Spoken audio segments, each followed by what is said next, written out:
ببین بارون زده تو این خیابونا، تو بیا.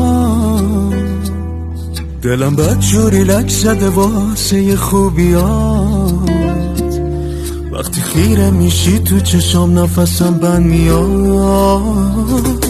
ببین جاده رو مه زده، بیا بریم یه سفر.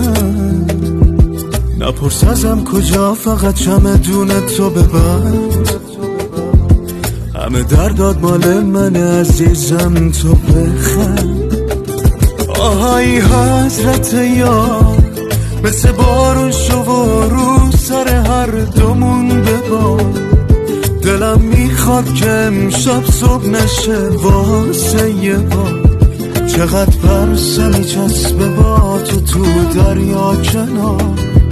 آهای حضرت یار، آهای حضرت یار، مثل بارون شو و